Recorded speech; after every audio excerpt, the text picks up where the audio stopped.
It's the scary part. Like, is it gonna connect? Are you in And the I'll trailer? monitor. What's that? Are you in the trailer? Nah, I still got a month or so. Oh, hey, we are live on Yay. Substack. Woo! And we have Jeanie Hosken on again. This is episode 55, The Anatomy of a Real Apology. And just to start off with, and thanks everyone for hopping on live. I see some people hopping on here. Last episode, on episode 54, Jeanie walked us through, we had a really good discussion on how to develop emotional intelligence. Jeannie's a counselor, and Jeanie has over close to 40 years experience with being a dietitian, being a counselor for both individuals, for marriages, couples, right? And we've had some really good discussions. It was funny because at my year end, I made this post on Substack. I was thanking everybody that was on, and I think I said that you were a two-time, or it was like a three-time guest, or it was a two-time guest, but you were actually on three times, because I Yeah. think the interview that we did is basically, I think, on your Substack. I think I ended up posting it on the podcast. So when I looked at it, I'm like, geez, okay, so this is the fourth time I think you've been on the podcast here. Yeah. Uh, but so we were talking last episode, right before we ended the year, about emotional intelligence. And we started to talk about it a little bit, but we didn't quite get to it. So we wanted to do like a part two, where we wanted to talk about the anatomy of a real apology. And I know that for me, in my life, and in this realm of working through my relationship with porn that started at the age of 10, I think of apologies. It's almost like it was a foreign term when it came to that arena in life. I Mhm. feel like in other ways in life, I learned how to apologize as you would for, hey, taking too many cookies out of the cookie jar, or saying a bad word, or hey, maybe I was picking on one of my siblings, or something, or hey, you're in school and you do something, you apologize. But I think when it came to porn, it was such a hidden thing, like a secret in my life, something that I didn't want people to know about. So I think when it came the time, when I was in my marriage, it was like the first year in my marriage, when I got caught, with porn. I look back at that time, and I think at that time, I think I was like 27 or so. I look back at that and I kind of cringe a little bit, Yeah. thinking about how I handled it. And when I think about it, and I work with guys. I'm in a weekly group, also in Bible study, where we talk through hard stuff. I think that's still like a thing that us men, and women, of course, too, struggle with, is Yeah. not just apologies like with our porn habit per se, but just apologies overall in general. I feel like that was a skill that I was really lacking in, and I think that my relationship with porn like really made that evident when it came out, and I didn't fully really, I feel like, connect with the full anatomy of the apology. I feel like until maybe the last relationship after my divorce, that was a really healthy relationship, to where we actually practiced it. It was almost like we walked through it in steps of an apology, and it was really healthy. Yeah. So that is a long-winded intro to what we're going to talk about today. But Jeannie, I know you work with a lot of clients. I'm sure that's something that comes up a lot, Mhm. is apologizing. And I think at the foundation of apology is like you want to heal. You want to heal with that person. Yeah. So I'll just hand it over to you. Like, like why do you feel like apologies are so hard for people? Yeah, that's a great question. First of all, I agree with you that they are hard. And that relates to the question that you just asked me, which is why is it so hard? And I would say there's probably a couple of big main reasons. The first reason is a lot of us haven't actually seen it modeled very well. Mm, Okay. We haven't actually seen it in practice. So I know in the home that I grew up in, I I never heard mom or dad ever say sorry to the Mm, kids, to their kids.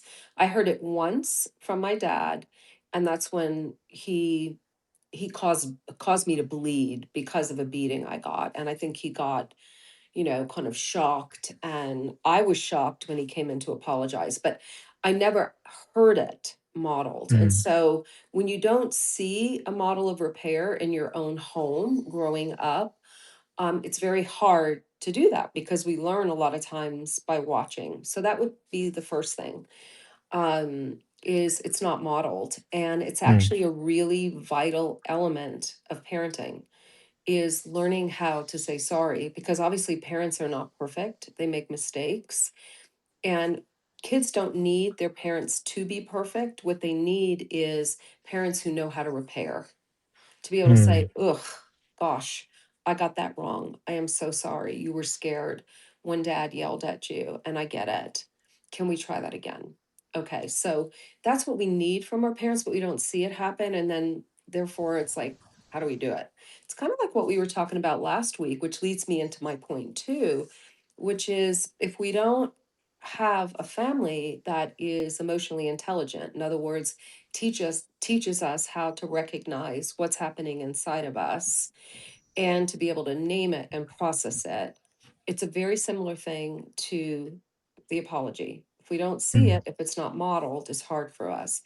And that actually relates to the hard part, or the second part of why do we struggle with apology, is because when we do something that's not right, okay, when we hurt somebody, what's going to come up in us often is a defense, right? It's a mm. protection. It's a protection for the emotions that are underneath. Okay. And that's why a lot of us are crap at apologizing, because we have that wall up, because what's underneath that? We're feeling guilt, we're feeling Mm. shame, maybe we're feeling fear because this is the third time I've done this in the last month, and I have fear that I've just blown up this thing. Okay. Maybe you Yeah, have that's a big one. loneliness. Okay. Maybe there's some loneliness in there. Like I'm just feeling stuck in what I've done. It's a chronic problem. So there's a lot of emotion, sadness, disappointment with myself, anger at myself. So there's all the emotions that are going on that, again, unless you're really trained and are attuned to what's happening inside of you, there's just a ball of like, and so the wall comes up, the Right. defenses come up, and you're stuck. Okay. Because the emotions, here's the other thing, the unprocessed emotions, we talked about this last week, actually causes your thinking brain to go offline. It's like, "Oh, I have all this stuff bumbling around inside of me. I don't have language for it. I haven't named it. I haven't processed it by myself. And now I have to do it with somebody else. And I can't think. I don't know the right things to say. Right. And so it's really important. I would say that would almost be a step one, too, before you go into an apology, is to be able to process everything that's happening inside of you emotionally. Okay, to use an emotions wheel. You sent one out last time, Mac, which was incredible. There's so many emotions on there. I prefer to use a really simple one, which is eight emotions, eight core That emotions. was a big emotion wheel. There's a lot, but Yeah. everything boils down to eight. Okay, they all come out of the eight. And so getting to go through like an emotions wheel and say, okay, I feel anger, I feel guilt, I feel shame, I feel fear, I feel loneliness, I feel sad, I feel hurt. And if I feel joy, I'm going to name that. But a lot of times we don't feel that joy, right? We're feeling like some other things. So being able to name that and kind of flush it all out, either with a friend and or if you have a faith relationship, doing it with the Lord, okay? Right. Doing it with God, put you in a position, a better position to then be able to do a proper, um, a good and proper apology. So I would say those are the two main reasons why people struggle. Okay, is one, they haven't seen it done, they don't have a model for it, and so they're just kind of stabbing around in the dark. Two, they're kind of hidden behind their defenses, which is protecting their heart, all the emotions that are going on. I would say that would be the second one. And then the third one, hate to say this, is pride. Okay. Mm, It's yeah, it's big time. it's really hard for us to admit that we've made a mistake. For some of us, that's really hard. And here's another one I would say, off the top of my head is, ooh, with somebody that you love, it's very hard to admit that you have hurt them.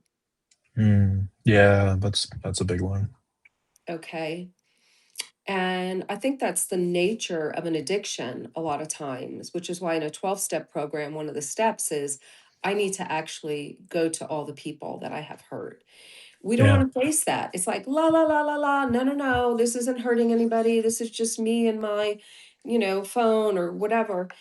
And the nature of addiction is not to want to take ownership for the pain that we've caused another person.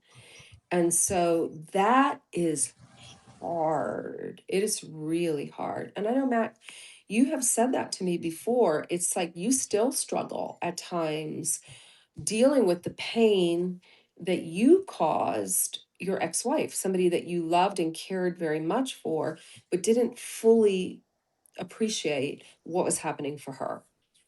Okay. So yeah, Hmm.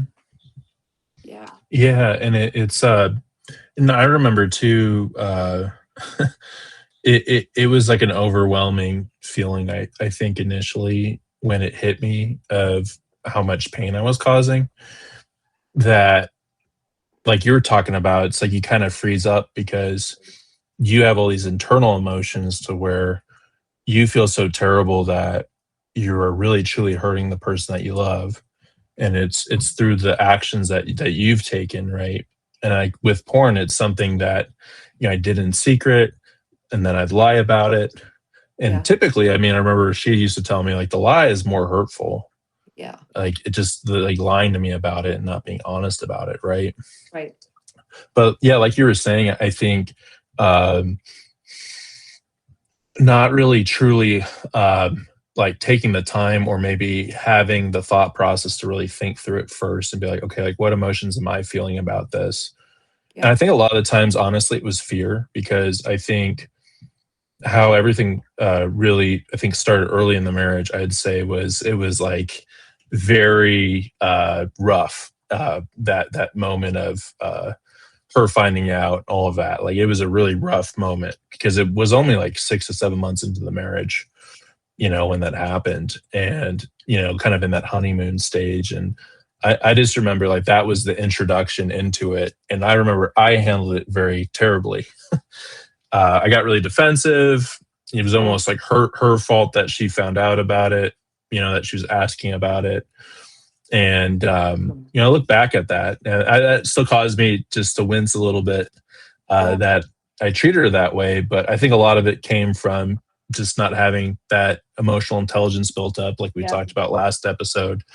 And then because I didn't really have that emotional intelligence built up, and I didn't really have like a language for understanding my relationship with porn. Like I know growing up Christian and Catholic, like I knew it was a sin and that wasn't like an ethical thing, a moral thing really, but I didn't quite understand like how it affected other people, especially women, yeah, that you're in a relationship with, which I came to find out the hard way through a 5-year marriage, right? And that's why I'm writing and talking about it. I feel like I learned a lot, uh, yeah, some hard lessons, but yeah, it was just not even having that language to actually like, what am I actually like? I know I hurt you, but like, what am I like apologizing for? And I think ultimately it was really the hurtful thing. I think is this breaking her trust, you know, yeah, as a husband and like looking at other women that way. yeah, I think that was really hurtful. It was the breaking of trust, but I didn't really fully think through that. I think when it first was occurring and later times too, of actually just owning that, hey, I broke your trust yep, and I feel really bad about that. Like that, like there's remorse there. And I think that's what we'll kind of get to. But Yeah. yeah. But I think in general too, like, right, it could just be little things. Like, because I remember, because I screwed up pretty bad with that, it would just be any other thing. It felt like if I made a mistake, I would just have like fear in my heart that I made a Yeah. mistake. Yeah. And then like sometimes it'd be an okay apology. Sometimes it wouldn't, because I'd have that built up, like, hey, I got to Yeah. have some shred of pride left within me. Like I can't just be a floor mat. And it was Yeah. just it was a really interesting thing. Now like we're talking, we're thinking about it. It was like so much like kind of ups and downs Yeah. throughout the relationship, times where we built up good momentum and things like that. And that's probably where you are more in tune with your emotions and things. But yeah, Yeah. as you were talking, I was just thinking through all those things. And yeah, and it's an interesting thing. I think as the audience is listening, it'll be good for us, like, think about, what are some instances that we really have a hard time apologizing, for in our Mhm. personal lives. Because I think that's something I hope we can kind of get through and talk through as we go in this discussion. Because I do think that there's like a way to really, it's almost like, I don't know if it's like a mathematical approach, but you look at the structure of like a good apology, and it really helps you kind of look at it and back up a bit and be like, oh, okay, like this is like Mhm. a way to look at it and to an approach an apology. Because I think most of the time, right, it's just so like split second. I'm on the defense. Jeanie, I'm sorry. You're like, hey, Yeah. I'm sorry, and it's like, and then you don't really feel like I'm sorry, so you're still kind of mad at me and hurt. And then I think typically as guys, like, I just feel, speaking for men, I mean, and maybe it was like having like the male gaze through the porn, and maybe that's how I treated women. But I feel like I was often pretty dismissive because I didn't really get women's emotions, to where if I hurt a woman's feelings, like in high school or college or whatever, I don't know. It's like I didn't really even, I was like, oh, they're just, they'll get over it. Because it's Right. almost like I was thinking like how I would act maybe in that instance, right? But I'm Mhm. not being empathetic. There's no empathy. It's just me thinking like, hey, like, if that was said to me, I wouldn't care. And then of course you find out, well, that's really hurtful, and that's not how you treat people. You Right. should Right. actually treat people better than that. Right. You hit on a good point, and you kind of said it and then you said it again in a different way, but I really want to make sure our listeners hear this. Um, we can't actually know 100% of how our actions impact another person.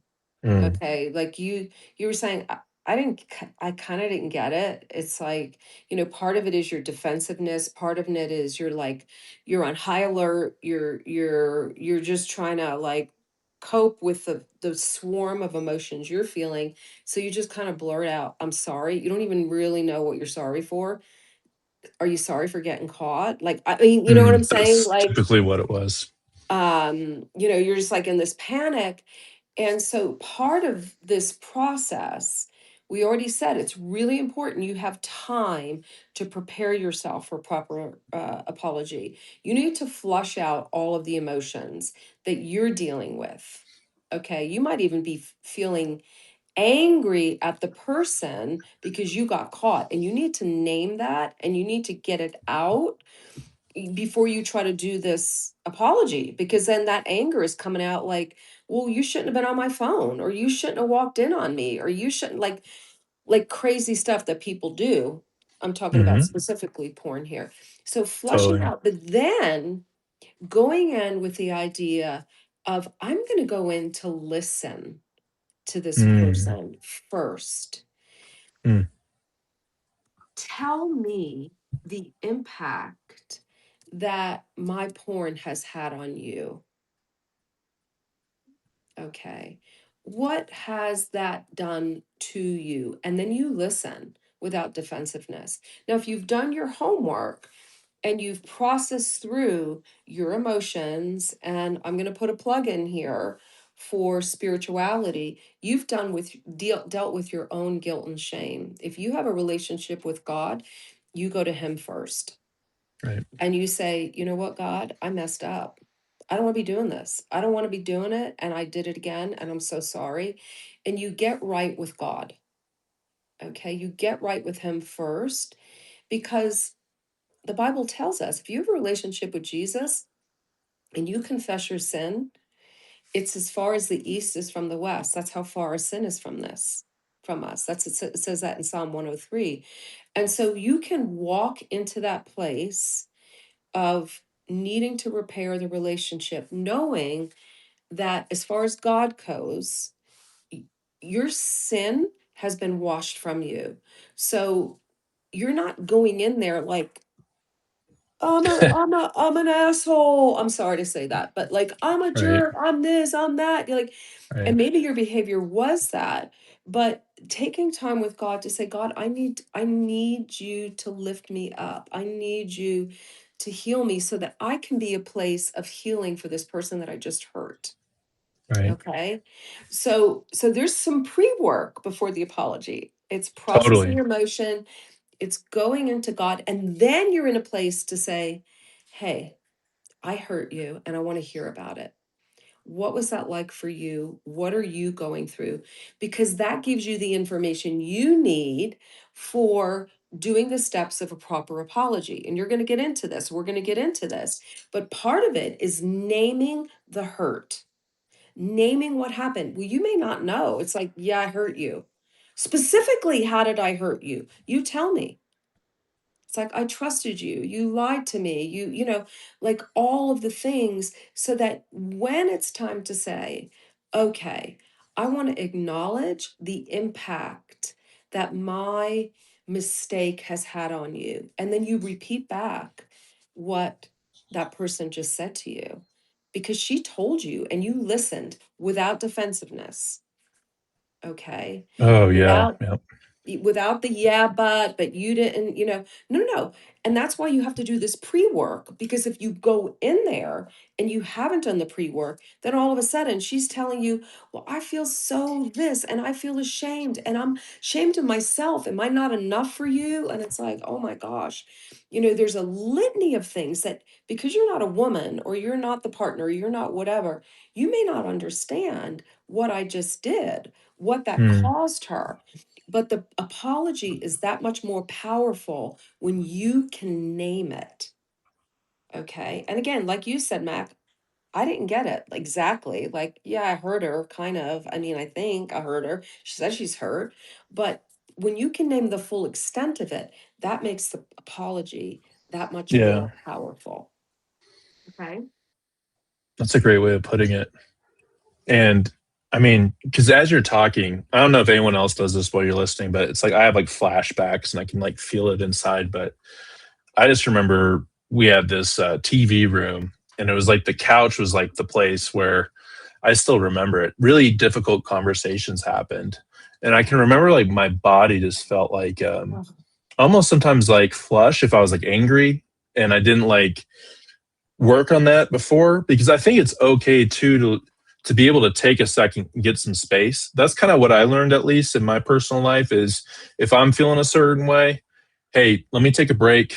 Let me think about this. Let me go on a walk, pray, clear my head. That way when we go into it, we talk about it, how I hurt you and I can own it. We can get through it together versus, hey, I'm a little upset, or hey, maybe I'm embarrassed of something that I did. Like I feel embarrassed about it. Because I think when you're embarrassed too, that can bring up some defensiveness as well. oh yeah. Um, but the defensiveness, that's a really good word, because that's really, I think, the natural thing that if I can look at Mac, like pre-recovery state, that was the state of defensiveness, you Yeah. know. And Yeah. probably before that, when I was younger, was the state of like um, fleeing, like, or I was like a special agent and I have to hide and Yeah. Yeah. camouflage, all that stuff. Yeah. But no, that's really good. So basically, what we're talking through, right, is when that happens, when we make that mistake where we hurt somebody, it's processing first what emotions inside of us first, Mhm. right, and then I think we're kind of jumping into it, right?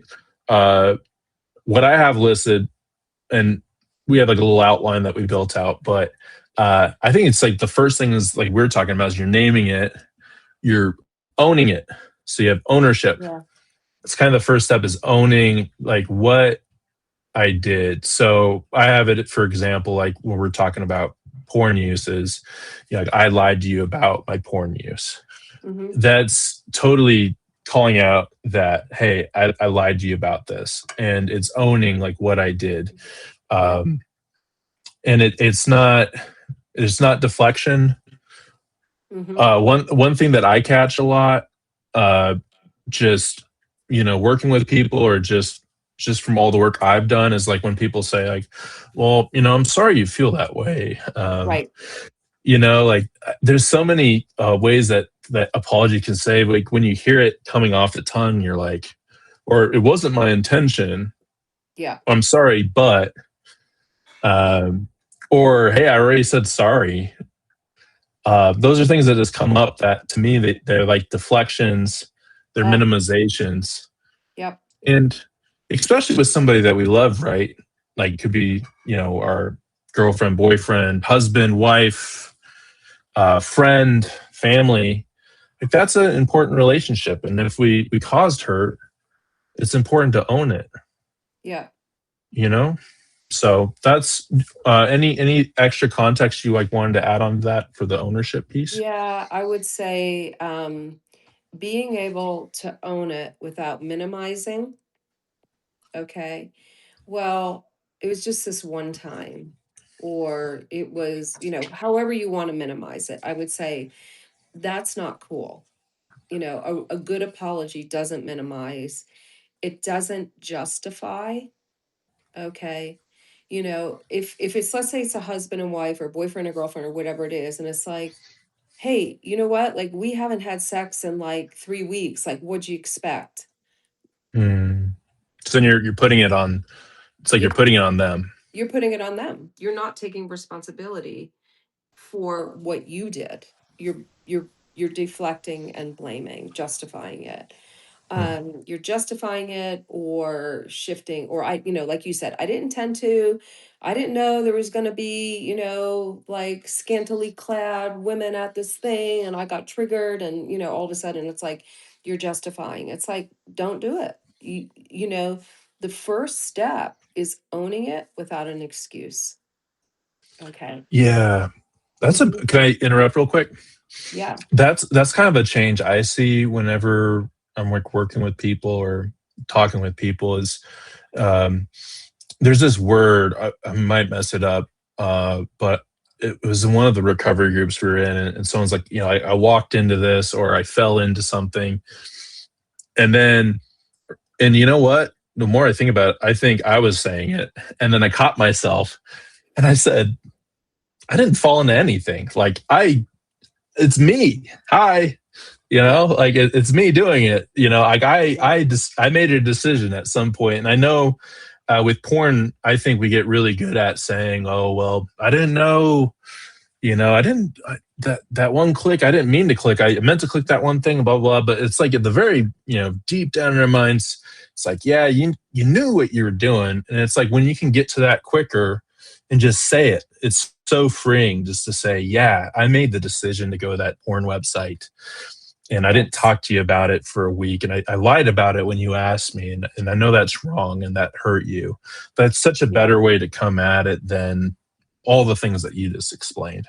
Because Yeah. I think, too, right, when I remember what caused a lot of pain as well was if someone's opening up to you and telling you how much they're hurt, and then you just deflect it back at them, man, like it's that hurts, like Oh, yeah. it's a really painful thing because someone's opening themselves up, they're being vulnerable, Yeah. and to someone like if it's your spouse, like that's the person that's supposed to be by your side, and uh, I think back and I'm like, yeah, like that was really hurtful when I look back, if I had a time machine, but I don't, Oh, tell me about it. Yep. you know, Yep. but it's like what could that have looked like if I just would have listened like you were talking about and if I just would have owned Yep. it Owned you know it, heard, attune to her pain and just go, wow, that's, oh my God, I hear you. I hear you, babe. You don't even have to understand it. You don't Right. have to be like, oh yeah, I totally get that. No, no, no. Right. You could just be like, oh, I hear that. Wow. Oh my goodness. Yes.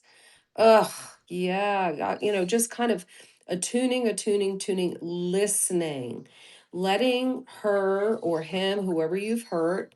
This goes for any kind of thing outside of porn, Right. too, by the way. Right. It's not just porn, but Right. it's being able to hear and listen without judging their experience, because their experience is their experience, and for you to go, well, that shouldn't have hurt you. Like, Right. why'd you get hurt that I just like looked at that girl? Right. Okay. Do you know what I'm saying? Like, you cannot do that, because that is just, it's disregarding another person's experience. And when you disregard their experience, you're disregarding them, essentially. Okay. Yeah, and those are really raw moments, right? Oh, yeah. And when I look back, I think those are such like they're moments that can really strengthen your relationship, but they're also moments that can really hurt it, or maybe just keep it in that cycle to where it's like, okay, like why are we even talking about this, right? Yep. I think that's where it can get sometimes too. So we're talking about ownership's like number one when we're talking about it. I think number two we started to talk about is I have down like Yep. impact awareness, right? So we were talking about that, and I think one thing I wanted to talk about real quick is I think the interesting thing that I've come to know is I think oftentimes like when men are looking at porn, uh, and I know like for me, it's like an emotional thing. It's like an emotional blanket that I'm looking for to Hmm. like, if I'm feeling like really terrible, it's like Yeah. that thing to reach out to that's all the way from childhood. But I think typically like, and it took me a really long time to really get the terminology and like understand that more. But I Yep. think like when we're talking about impact awareness, on the other side, like my wife at the time, it's like, hey, like you don't think I'm attractive. You're looking at other women instead of me. Like I'm not good enough. That's like their experience. And just because in my mind, I'm like going to this because it's like this, I'm in a really bad place and I'm going to this thing for comfort. It's not Yep. even like I'm trying to hurt you intentionally, but Yep. I have to be aware of it is hurting you. And Yep. I have to be able to, be aware of that. Right. Right. Because intention doesn't really count. You could have the intention, I don't want to hurt you. But when you hurt her or him or whoever, then the important thing is to acknowledge that. Don't even say I didn't intend it, because it doesn't Right. really matter. You hurt. Hmm. Okay. And so that's really important. I would say this too, and I wanted to put this in when we were on that step one, which is to acknowledge without excuse. Keep in mind that sin, and let's just name porn for what it is, porn use, especially if you're using it in a marriage, okay? And you're introducing it into your relationship or whatever. It's sin. And sin is very deceptive. Okay. That's the nature of sin. It'd be like, and so the nature is deception is very deceptive, right? So when we start to minimize, when we start to make Mm, excuses, when we start to justify, it actually keeps us in that place of deception and totally. sinfulness. It's insidious. And so when you can just come clean and go, this is what I did, and I'm not going to excuse it, that kind of breaks the back of deception, because the enemy wants you to stay in a place of deception and to go, that didn't matter. Like, you didn't do that much. Like, you just went on that one time. That's her problem. That's the nature of what Satan does to us. He wants to convince us it's not that bad. And the only way to break out of that is to just call a spade a spade Mm, yeah, and own it. and Oh, own it. it's great. That's so powerful.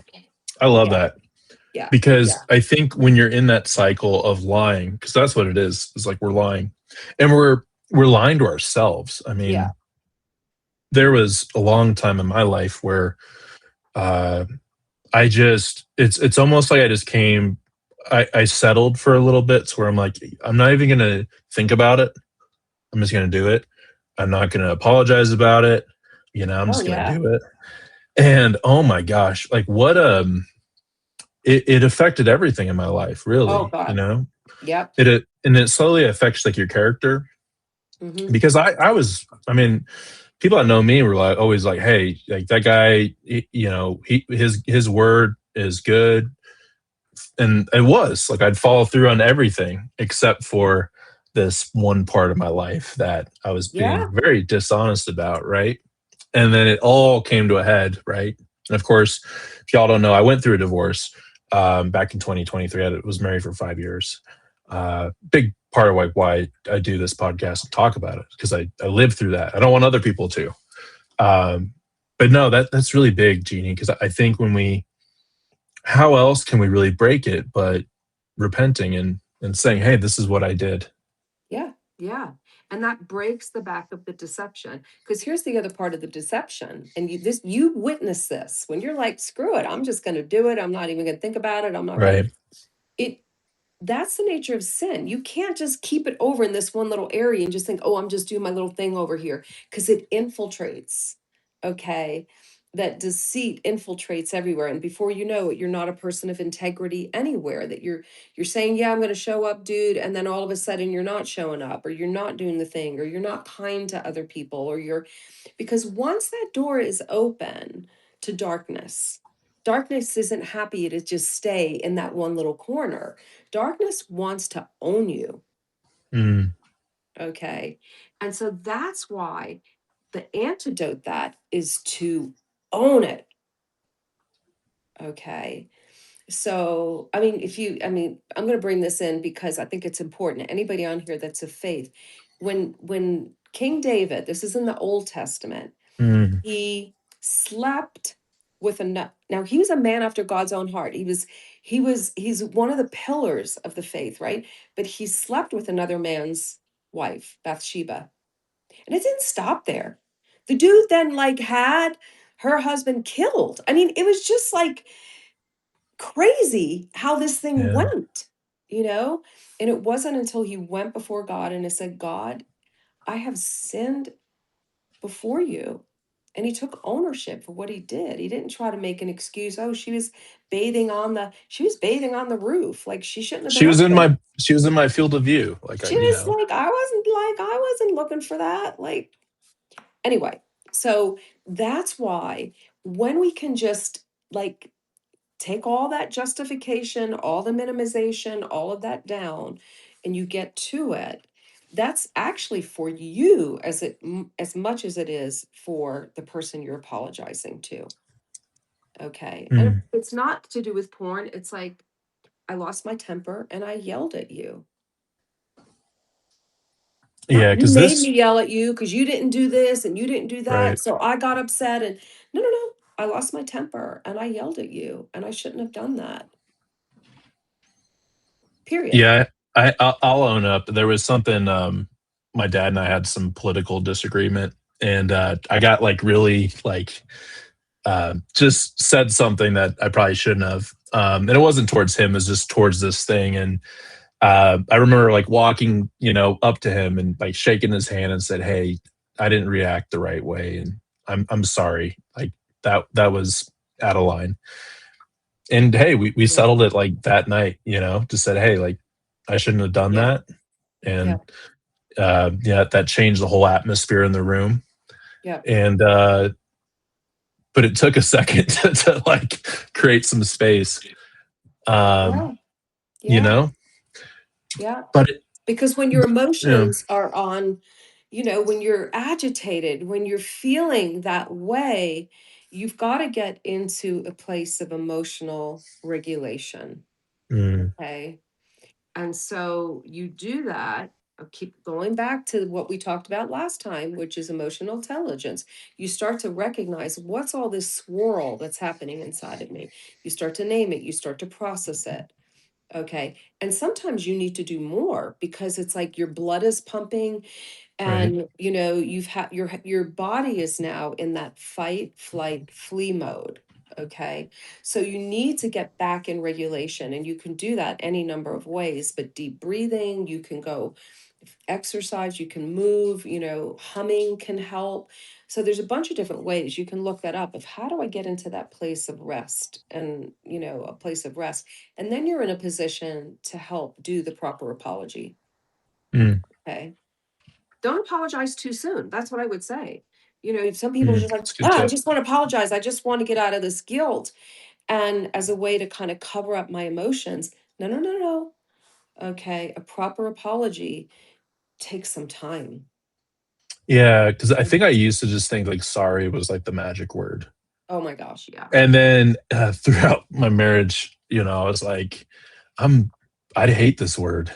This word sucks. Like, what does this word even do? You Yeah. know?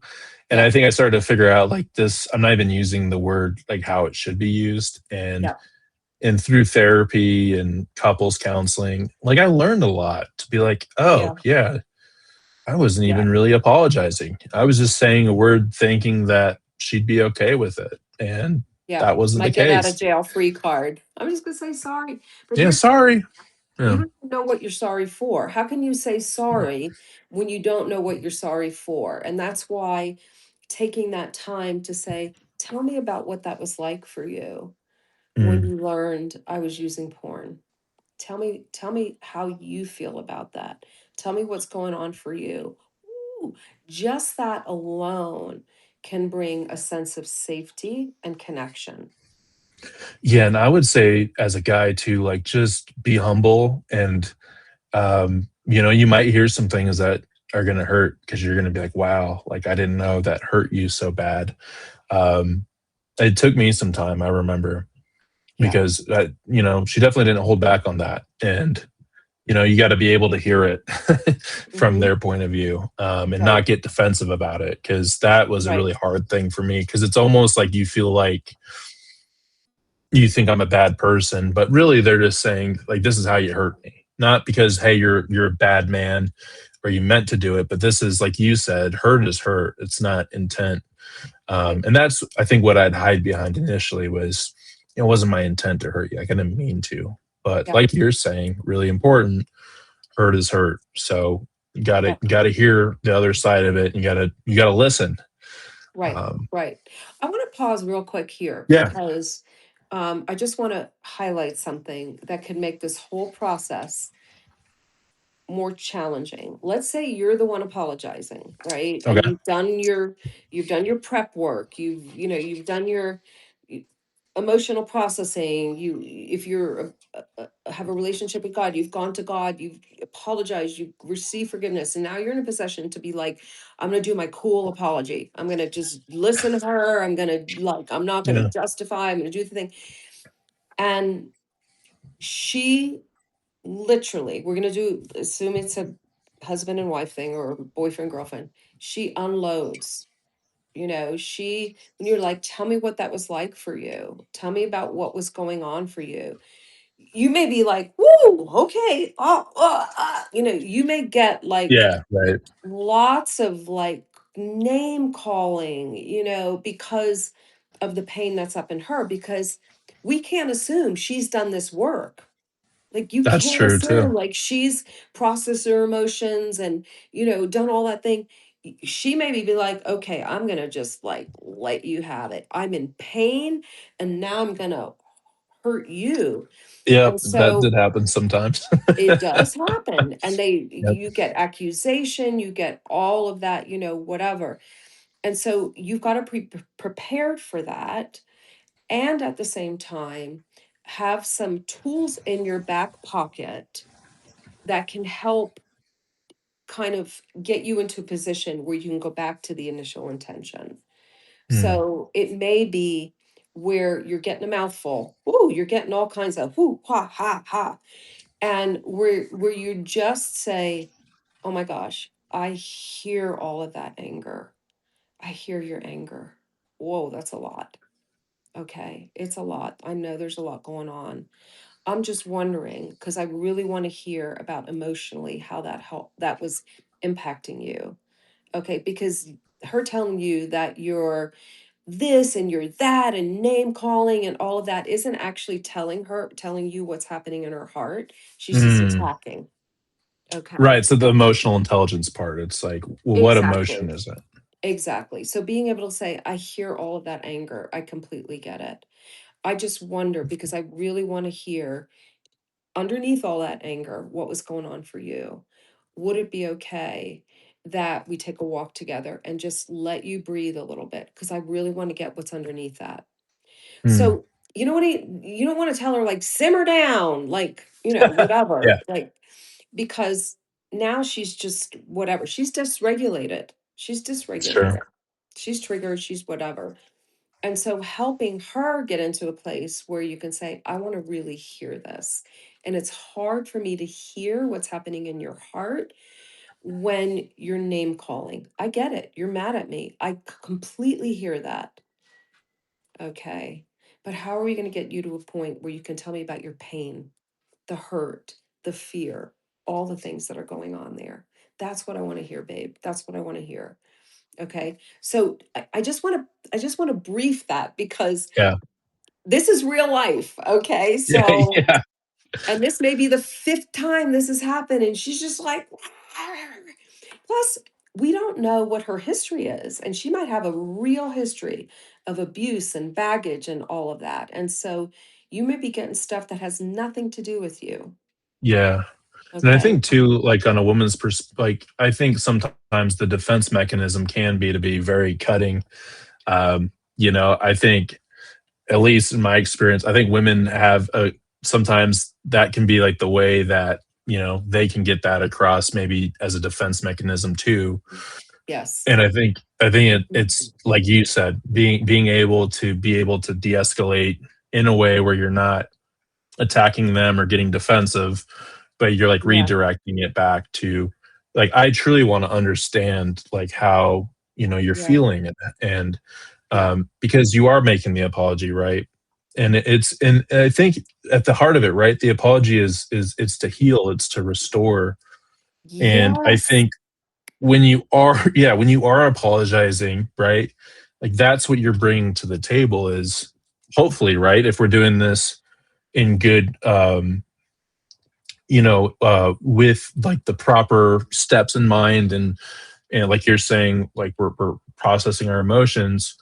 When we're doing that, we're actually like going forward to like, I want to heal this thing. Like I don't want to be Yes. stuck here because who wants to be stuck in that tit for tat? And I think that's what happens a ton of times. Oh Like my God. it happens Totally. to Yep. everybody in some way, shape, or form. There's always like something, right? And maybe you can minimize it to just maybe something's annoying, like like leaving I don't know, like leaving some cupboard door open, or Yeah.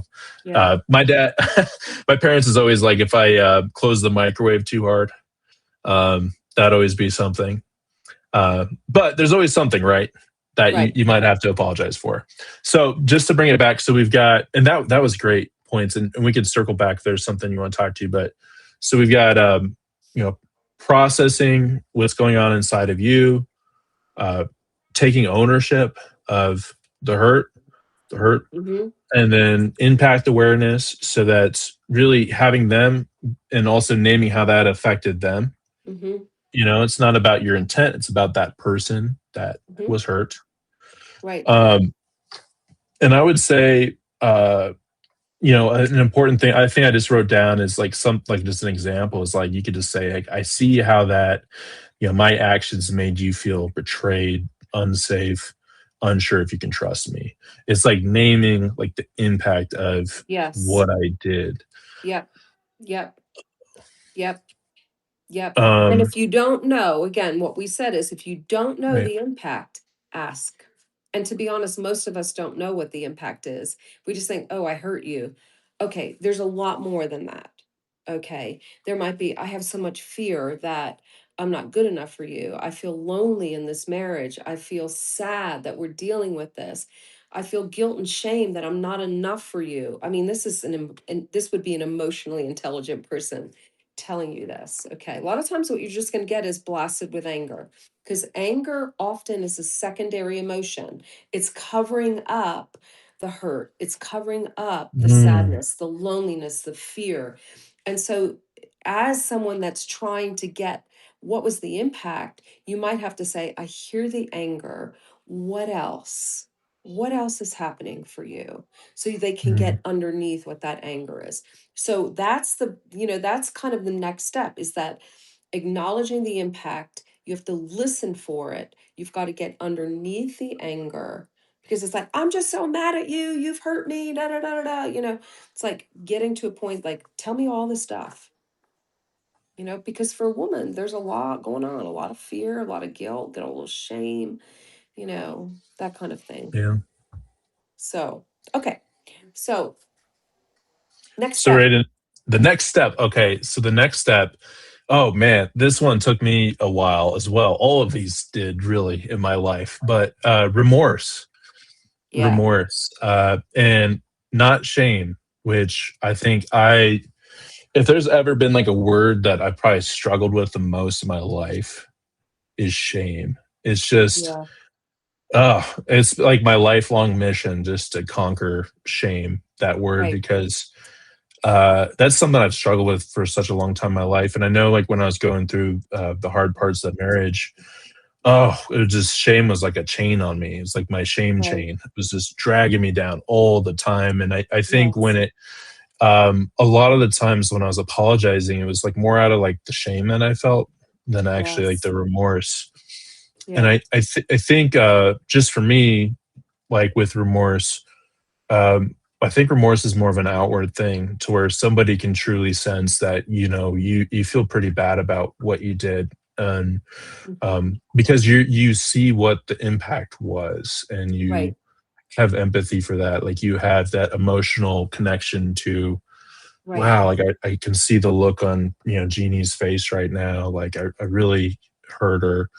Um, and I think the remorse too, as a Christian, it is just feeling that sadness that Yep. I disconnected myself from Christ. Like, Yep. I severed that relationship because of my sin. Like, I didn't listen to him. I turned Yep. my back to Christ and Yep. his love. I think that's Yep. the thing. Um, Yep. that when I think about it, and definitely, I know, like I talked about my last relapse, there was like some really serious remorse that I had about that. Hmm.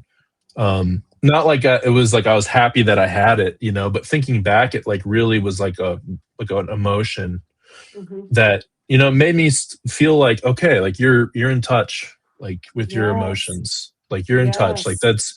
it's not good that you sinned and that you did that, but it's good that you feel remorse about it, Yeah. Yeah. you And know? you said sad, and that's really what remorse is. It's grief. And that's different from shame. Okay. Mm, Sometimes the shame keeps you from feeling that grief, because like nobody wants, I mean, shame is the worst, right?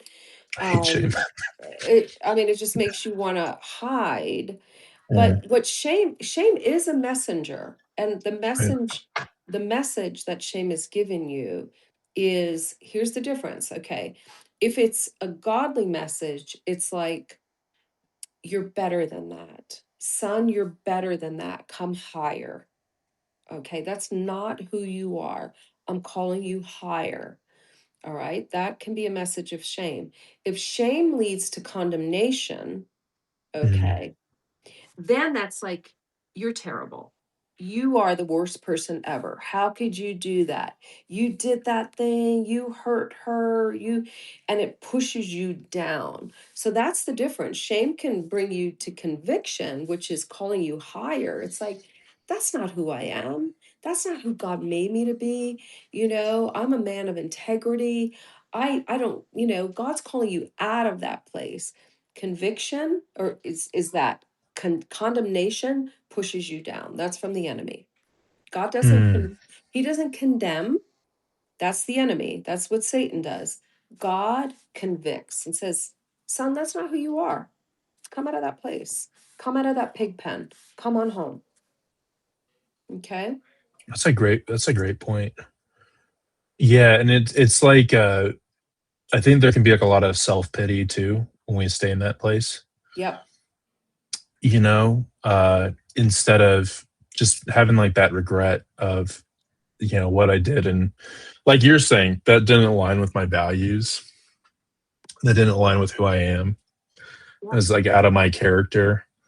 I think Yeah. those are things that come from remorse versus, sticking in a place of shame. It's like more like you're feeling bad about yourself or you're beating yourself up. I mean, that's another term, right? Yeah. Beating yourself up. But it kind of it's almost like it makes it more about you than it makes it about them, you Okay, know? and I'm so glad you said that, because here's the tricky part. Um, and I'd love to know your feeling on this, but my sense Sure. is you do want to feel that remorse, that sadness, that grief, that, man, I really hurt somebody and I have grief about that. I have sadness about that. The tricky part is to not make that the show of the apology, because Right. sometimes, and this is, I see this, what happens in some of the clients that I work with, that all of a sudden it turns into, I'm the worst person. I'm such a bad person.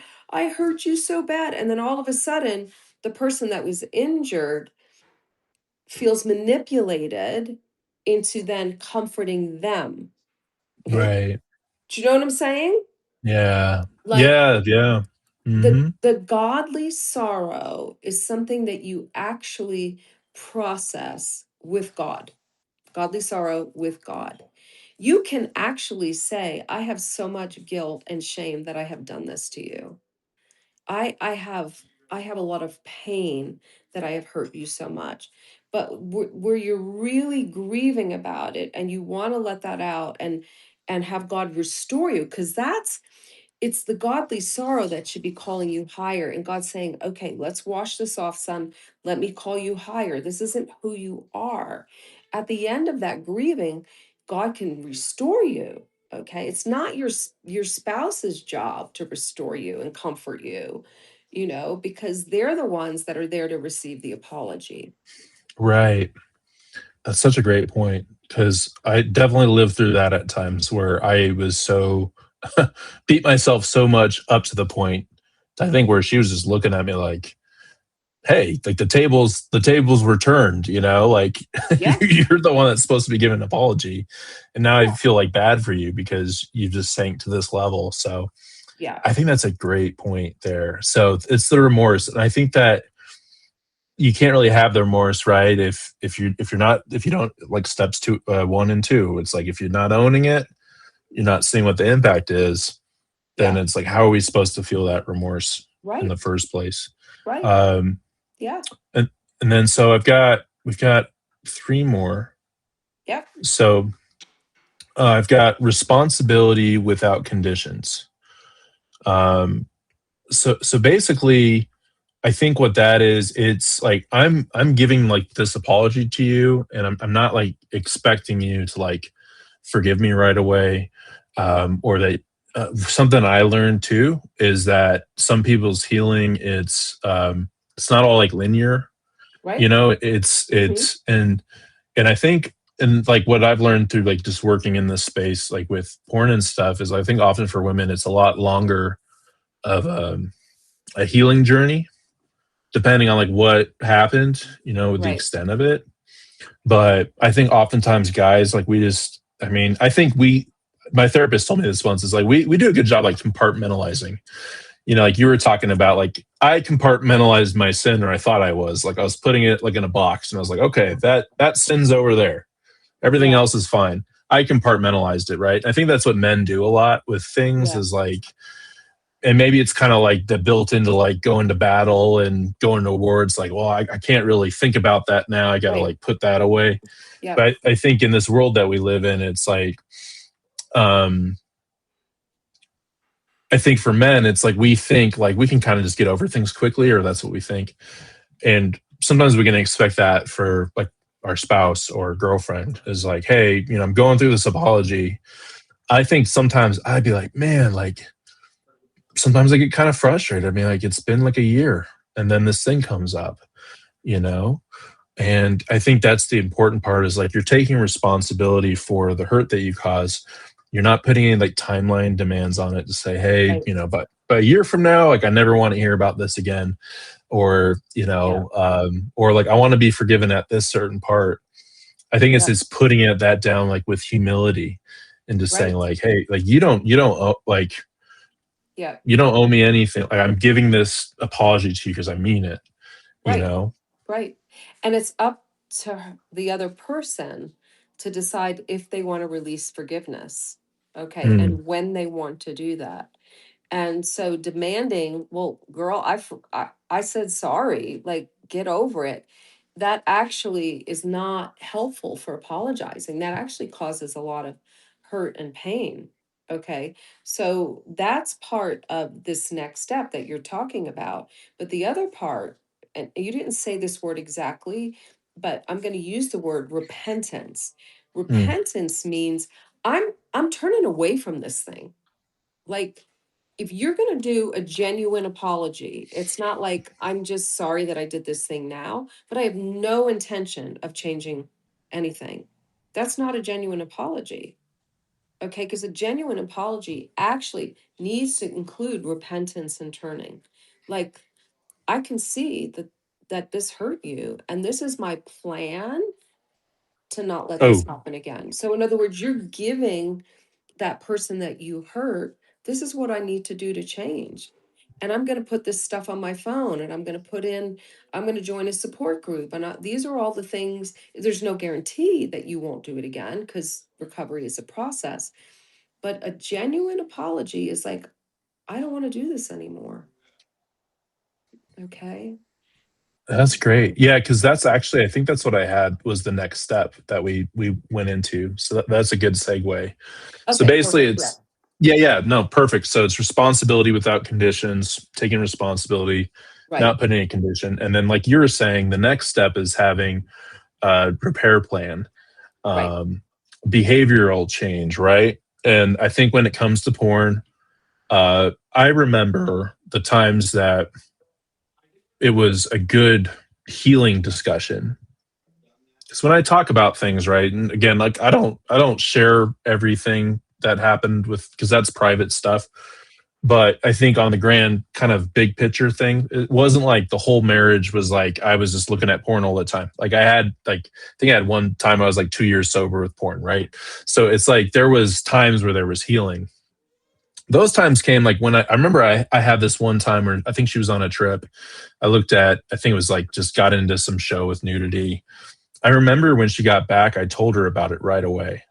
And I Hmm. said, this is what happened. This is how I was feeling. Like kind of like what we're talking about. Like I was Right. owning it. And then I had like a plan. I'm like, this is what I'm going to do about it. I'm going to start doing this recovery program again. That's like, I think, and I remember like, it was like, still sucked to do that, and cause that pain.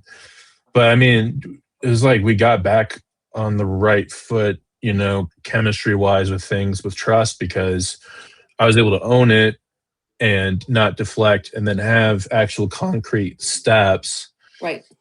And I wrote down concrete actions, not promises, because that's like what I really struggled with for a really long time is like, Right. I promise I'll never look at it again. I promise this, I'll never hurt you, blah, blah, blah, blah, blah. Yeah. Just do the actions, like do the thing. Like that's what matters is like the actions you take, the actual things that you're doing on a day-to-day basis. Because like we're talking about, it's almost like with all these steps, right?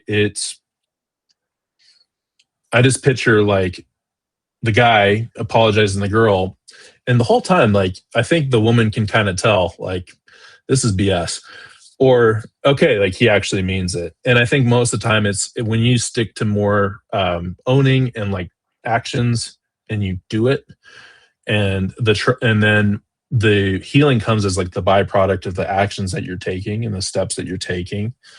Hmm. I think that's like what really I think can help bolster that healing process. And I would just say, just for examples, if you're listening to this and you're struggling with porn, I mean, accountability software, that's a really big one that helps. Groups like accountability recovery groups, one-on-one coaching, I have an accountability partner, my little brother. We talk every day. Like that's something I've done almost 3 years now, almost every day. I've talked to my brother, sending check-ins. Yeah. Uh, like these are things that are, and even like little things like, hey, I'm gonna put my phone in the other room when I go to bed. I did that for a certain period of time when I was sober for a while. I was like, I just told her like, if the phone's inside, we're going to sleep. Like that's me crossing a boundary that I set. So I'm Yeah. going to put it in the other room. Like those are things that you can do to show, that you're taking it really seriously with I would porn. add something else too, because Sure. the porn use is the symptom, okay, of Totally. emotional disconnection. Good. You had said you were turning to porn as a way to comfort yourself. You needed something, and that gave Mhm. you that release. So if you're in a relationship, if you're in marriage, part of the repentance, part of the turning away, these are the things that I'm going to do is I'm going to learn how to share my heart with you. I'm going to Mm. learn how to share my emotions with you. Maybe together we do this. Maybe we go to a therapist where we learn how to do that, or maybe we sign up for connection codes, which is I'm a connections codes coach, which helps people to build emotional intimacy in their marriage, because that is the foundation of being able to trust that when you can go to your spouse and say, I'm feeling so lonely right now. Okay. And loneliness can be a trigger for turning to porn, and your Mhm. spouse is able to hear, ooh, I hear your loneliness, what's happening with that? Okay, what's going on with that? You're able to process that with the person. First of all, the spouse is going to feel more connected because you're turning to her with what's going on versus turning to the porn. I'm going to just turn to this thing that I used to do to comfort myself. Now I'm going to Right. actually call my boyfriend, my girlfriend, or whatever into that. And you can learn to do that together. And that's a good porn for prevention plan. I mean, that's what you do in accountability groups and things like that. You start to lower that mask and you build intimacy in your group. I'm going to show you who I really am. I'm not going to hide in this group. This is what's happening for me. Well, the same thing has to happen in your marriage, right? Totally. You need to be able to do that. I'm so glad that you brought that up because I think I was talking about like recovery practical things, and then you're like, yeah, but we also got to look at like what's the underlying thing, which is great because I mean, at the end of the day, like that's what it is. And I think Yep. also too, like going to church together, Yep. that type of thing. I mean, I remember my grandma told me, always sticks with me. She's just like, God's always got to be at the center of your relationship, at the Yep. center of it. And I found the times when it was like, that's when we were able to get through some stuff. The times where it wasn't, that's when it was like, anger, anger, anger, and Yep. just going back and forth, that kind of Yep. thing. But yeah, having a plan, I think that's really important, right? When you're going into that apology, is it's not just like going in like half cocked and saying, I'm sorry. And maybe we're getting through some of the steps that we talked about today, but you also have to have in mind, like, okay, well, what's your plan to actually change whatever that behavior is? Yep. And again, we're not just talking about porn. This could be like any kind of thing in your Yep. life. If this is like a reoccurring thing, it's like, okay, well, what are we going to do, either together or like myself, to where we can change the course? So, Yep. because I don't know about you, but I mean, I kind of felt like I was becoming like a broken record. That's kind of how I felt like, and I Yep. was just like, it felt like tiring just to be like, okay, I got to apologize about this. And it's like, okay, well, maybe if you change your behavior, then you don't have to Yep. apologize about it because you're not hurting them, you Right. know? Exactly. Exactly. And it does go for anything that you're dealing with, for in my own marriage, having to deal with anxiety, or feeling that imagining my husband doesn't see me in the way that he says he sees me, and I can't get past that. And so I have to say, especially if I want to attack him, if I'm feeling afraid, I feel like, oh, he's withdrawing from me, and it triggers me, my own Mhm. deep brokenness gets triggered. I have to say, okay, this seems to be happening over. I can apologize that I lashed out at him or I did whatever, then I have to say, I need to get some help because I'm not completely free. I need to, and this is my plan, I'm going to say, I'm going to make an appointment with my good friend who's going to, who's my bestie to coach me and to pray with me and to help me see things that I'm missing. And so those are the kinds of things that I can go back to and say, okay, I had a really good session with Natalie. I had a good time in my small group, and this is what I was working on. And so my husband then can see, okay, I'm working on my anger issue or my anxiousness or whatever it is that's getting in between the two of us. I'm making a plan for that. And that's an important part of an apology, not just like, oh, sorry again, I did it again. And this is what we're talking about. It's repentance. It's like, I have a plan for dealing with this thing. I need to acknowledge it and acknowledge how it's hurting you. And this is how I'm going to deal with it. Mm, I love that. And the last part that we have here is, and I think we talked about this a little bit, but just Mhm. patience, patience with the healing process. Right. Um, I think it's coming to the realization that trust sometimes it has to be rebuilt slowly, Yeah. and sometimes that's a good thing, like it takes that time, and I know I lived through that too of restoring trust and then losing it, restoring it, but um, I just learned personally in my life that it does take time, Yeah, it you does take know. time for sure. And this is what I would say. You can't rush the forgiveness and the healing on the side of the other person. That's their journey, and they have to take responsibility for that. So if they decide that, let's say it was your ex-wife, that she's just like, I'm over it, I'm just not going to forgive you. Okay, that winds up being a prison for her. Okay, Right. because eventually unforgiveness becomes like a prison that you can't get out of, and it turns into bitterness and it Right. turns into prison bars. And so this is what I would say is, it's okay if you have had a wounding to be able to take some time that you need to acknowledge all of the wound, all of the pain that was happened. And that helps with a good apology because, Mac, if that was you and you're making space for your wife to say, these are all the ways that you hurt me, and you attune to that and go, I hear that. Wow, that's a lot. I really hurt you. That can help bring healing along. Okay. Forgiveness is another step in the process, but reconciliation, okay, takes time. Okay. And so, because it takes time to build trust, it does take time to build trust. So, it's okay to allow that person to go through their own journey and to say, what do you need?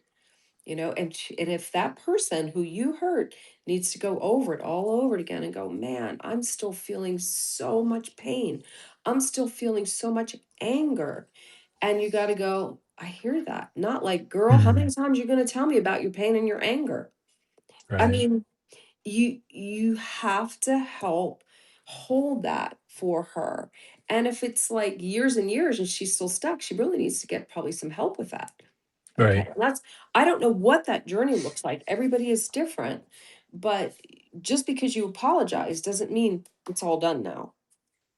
Okay. And that's what we're talking about with this last step is respecting the process for the other person. Okay. You can gently say, it seems like you're having a really hard time right now forgiving. And I get that. This is really hard. But there is a difference between acknowledging the pain and choosing to forgive. Mm. Okay. You can choose to forgive even when you're in pain because forgiveness is a choice. Most of us never feel like forgiven, Mac. We don't feel like it. Mm. Mm. We don't feel like it. I don't feel like Yeah. forgiving you. You hurt me. I don't feel like it. Right. Okay. Right. But I can choose that because I know that I have been forgiven. for what I've done. This is where your relationship with God really can help you, because it's like, I've been forgiven for so much, and Jesus continues Totally. to forgive me. And so I remember one time when my husband did something, and I was like, I'm sick of this. This is like, how many times already? And I hear the Holy Spirit say to me, 7 times 7. And that's a reference in the scripture when it says, Lord, how many times have we got to forgive somebody? And basically that's a way of saying, you keep choosing to forgive, because it's not for the other person, it's for you, because unforgiveness is like putting you in chains. Right. Okay. Now, I personally, when I'm working with couples that have been hurt or betrayed, I'm not like, girl, you got to forgive right away. No, no, no, no. Okay, the or the guy, whoever was hurt, like, they need time to acknowledge the wounds. They need to time to what are you forgiving? It's Right. kind of like you have to choose to name all of that hurt. You need to like name it before God and just, this is how I felt, God, and this is what this guy did to me, and this is, and you're naming all of that before God and acknowledging this is the cost. This is all the things that happened to me. And yet, God, I'm going to release that to you, because you're the judge. I'm not the judge. Okay. I'm going to leave you, I'm going to put that in your hands so that I'm free. My heart is free to receive what you have for me. Okay. And sometimes that's a process. That reminds me of and I might not get this quote right. I think it's from Luke. I believe Christ says, "He who forgives little loves little." Does that sound familiar? I understand what you're trying to say. Yes. He has been forgiven a lot. I think it's kind of the reverse. I need to look it up. Um, but yes, if he's, it's like, I think it's, you're talking about the story when um the the woman comes in to anoint Jesus' feet with her tears, and Yes. she's a woman of the night. She's a sinful woman, and the Hmm. Pharisees are like, oh my gosh, like, what the heck is this? Like, this is like, she's a sinner, but Jesus is saying she's been forgiven so much, so she's so grateful, right? Like, she's grateful for what God has given to her. And at the end of the day, we all have so much that Mm. we need to be forgiven for. Okay. So forgiveness is a blessing. It's a gift. And so this is the other thing. This goes right back full circle. When you said, Jeannie, why do people have a hard time um, issuing an apology? How come they have a hard time? If you haven't been forgiven, if you don't know, if you haven't received God's forgiveness for yourself, it's hard for you to be in that position of repentance, It's because like you're the like, key unlocked. it's a key. It is a key, is recognizing that you fall short. Okay. And yet there's forgiveness for you. That's why I was saying it's really important in those early days, like as soon as you've hurt and hard somebody, if you can process all the emotions yourself out of that and spend time with God, repenting before him and saying, God, man, I did that thing with my husband again. Like in my case, not porn, but maybe like I shut him down, or I got defensive, or I accused him of stuff that he's like, girl, what's happening with you? Like, I'm seeing things through old lenses. If I can go to the Lord and say, God, I did that again, please forgive me, then I'm in a position to go to my husband and do the apology like we're talking about. To be able to not be defensive, to not like say, well, you did this and that's why I'm mad, and whatever. It's important. Doing that pre-work is important. I love that. And the Bible verse came out to me because I remember this point. I think we were going over this in Bible study like a few years ago.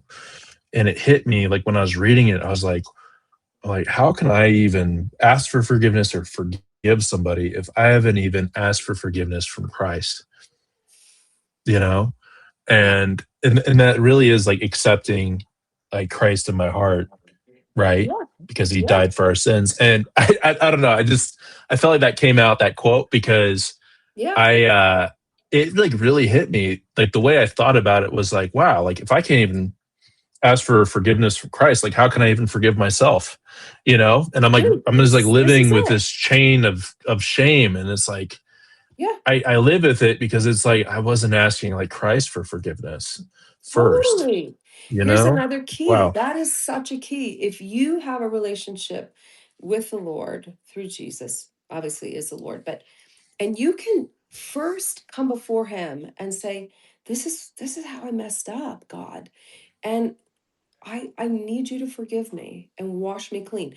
And don't rush through that. Like Right. repent, but then take that time that you know that he washes you clean. And if I'm leading somebody in this, I tell them, we're going to wait now. I want you to open your hands and I want you to wait until you feel Jesus Jesus's forgiveness. Let him wash you clean. Let him wash you clean from the guilt. Let him wash you clean from the shame. All the mucky stuff that you just did, let him take it all of that. So that if you're clean, you've been washed clean by him, then you're in a better position to go in to whoever you hurt and say, okay, I want to make space for you. I hurt you. Tell me what that was like for you. Because you're kind of in a better position. You're Right. connected to him. If you're disconnected from Jesus and you're trying to like show up for the other person, you're just covered. And it's like, I'm trying to be there for you, but I'm wanting to defend myself because I'm Right. feeling so much guilt and shame and hurt and fear and all the things. So Yeah, it gets messy pretty it quick. gets messy. It gets messy. Yep. Yep. Yep. Yep. All right. Well, I think we walked through the steps. We did. I think so. I really We got appreciate everyone. there. I think we got there, and I just love like we got some people on that have just stayed on the whole time, which is so cool. Just like listening. So really appreciate everyone being on today. And I think just like recap again, if it was like just to list it off, Just do the you steps. know, Yeah. yeah, six core components of an anatomy of a real apology. So you got number one's ownership. Number two is impact awareness. Number three is remorse. Number four is responsibility without conditions. Number five is having a plan, a repair plan, a behavioral change. And then number six is being patient with the healing process. Right. And like we talked about through this whole discussion, it's not always all perfect, and it's not like everyone's going to be emotionally regulated going through this. But hopefully, what we talked about today is helpful for people. Yeah. Because again, I think we started this conversation off just being like, yeah, like just like with emotional intelligence, I think it's like a needed thing in our society, like where it's lacking. And that's Yeah. not to say like that's because people are bad people or whatever. It's just something that wasn't modeled properly, Right. potentially, or Yeah. not even by parents, but maybe just modeled by, I think, our society, at Yeah. least in the US. We're not the best at being emotionally intelligent. We're not the best at apologizing. Whoever you look at across whatever it is, typically we're not great at owning something and saying sorry and really working through that. So hopefully that was helpful for people. And then what I'm going to do when we post this podcast, so I know some people jumped on later, so this will be available for everybody. I'm going to link to Jeanie. She has a great Substack, and it's the Restoration Center Encouragement.